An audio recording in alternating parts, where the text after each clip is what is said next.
বাড়াবাড়ি নয়, থাকুন লিমিটের মধ্যে। বাংলাদেশের পক্ষে দাঁড়িয়ে বিশ্বকাপ বয়কট করলে মিলবে শাস্তি, এমনকি এশিয়া কাপ থেকেও সরিয়ে দিতে পারে পাকিস্তানকে। বাবা জয় জয় সাহার আইসিসি এমন সব হুমকি দিচ্ছেন পর্দার আড়ালে পাকিস্তানকে। টি-20 বিশ্বকাপ বাংলাদেশের অংশগ্রহণের মাঝেই সমর্থনের কথা জানিয়ে আসছিলেন পাকিস্তান ক্রিকেট বোর্ড পিসিবি। শনিবার বাংলাদেশকে বাদ দিয়ে স্কটল্যান্ডকে বিশ্বকাপে অন্তর্ভুক্ত করার ঘোষণা দেয় আইসিসি। এর প্রতিবাদে পিসিবিও বিশ্বকাপ বয়কটের হুমকি দেয়। ওই ঘটনায় ক্ষুব্ধ বিশ্ব ক্রিকেট। পাকিস্তানকে নিষেধাজ্ঞা সহ কঠোর শাস্তির পাল্টা হুঁশিয়ারি দেওয়া হয়েছে। পাকিস্তানও একই পথে হেঁটে টুর্নামেন্টে অংশগ্রহণের সিদ্ধান্ত না নিলে আইসিসি তাদের উপর নিষেধাজ্ঞা আরোপ করতে পারেন। এর পাশাপাশি দ্বিপাক্ষিক সিরিজ বাতিল, পাকিস্তান সুপার লিগ পিসিএল বিদেশি ক্রিকেটারদের খেলার নিষেধাজ্ঞা বা এনওসিও না দেওয়ার ঘোষণা দিয়েছেন। এশিয়া কাপ থেকে বাদ দেওয়ার মতো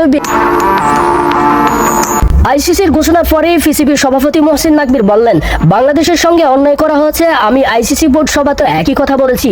আপনার দুমুখী নীতি থাকতে পারে না, যেখানে একটি দেশ যখন খুশি যে কোনো সিদ্ধান্ত নিতে পারে এবং অন্য একটি দেশের ক্ষেত্রে তার সম্পূর্ণ উল্টোটা করা হয়। এই কারণে আমরা এই অবস্থান নিয়েছি যে বাংলাদেশের সঙ্গে অন্যায় আচরণ করা হয়েছে এবং যে কোনো মূল্যে তাদের বিশ্বকাপ খেলার অনুমতি দেওয়া উচিত।